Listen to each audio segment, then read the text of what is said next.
Ito lang yan. Ay, ito maliit lang na fish. How many mammoths? 27. Yeah. And imagine like if, Fit on this like, small pit. yeah. Small pit. Ayan, Imagine if okay. pieces are kept exactly like how Look at that, guys. how it was. It just constantly mistakes in like birds. You really could not tell where anything is.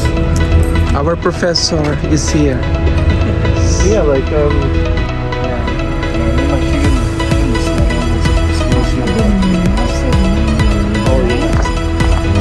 Guys, go down far. look, guys.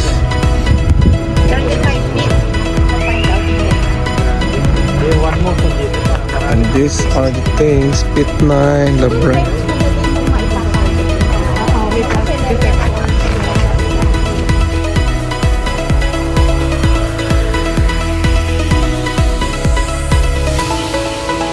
Guys, well, right now we're here in Tar Pits. Tar Pit. So dito nahuli yung mga, nakita yung mga fossil na mga mammoth while they're making the car park. So imagine you guys, ganito oh. So dito nakita na yung mga fossil. And it's a volcano right now in the middle of Los Angeles. Like so much of it. Explain to us. See, it's just very near of sa daan. Oh. Like, oh, look at that, guys. Scary. The top. You're thinking. I'm sinking. Oh my God. Bye guys.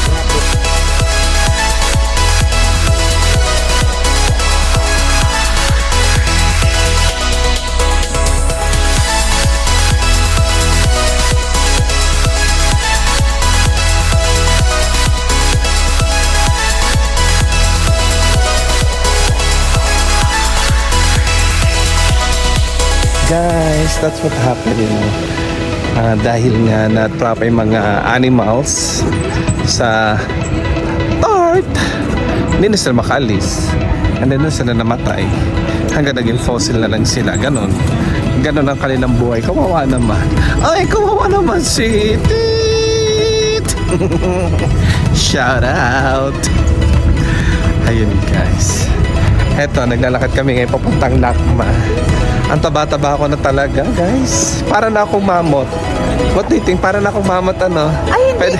Pwede na ako ilagay sa tart. Hindi ka Magiging parang fossil mamon. na ako. Parang sloth. Ang liit, right ka. Ay, saka Terta. Yan, guys. Nakita ko ng Lakma. Salamat sa Diyos. Magkikita rin kami sa wakas. Lalaki ng mga ilong. Yan.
Guys, from Lakma, we are heading to the other side.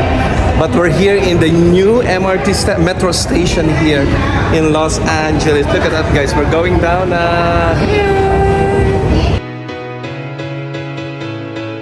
Nice. You're like in Singapore right now. Shout out. Woohoo.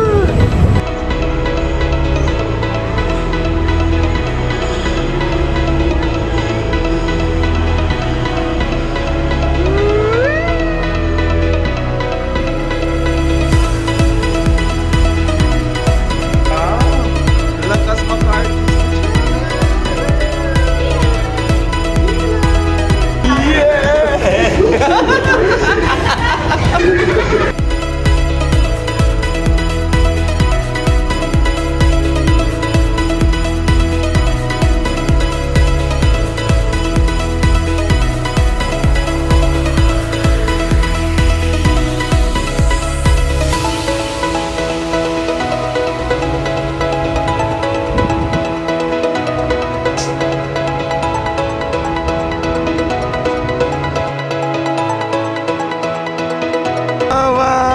Oh, ayun na dyan, umalis na tayo.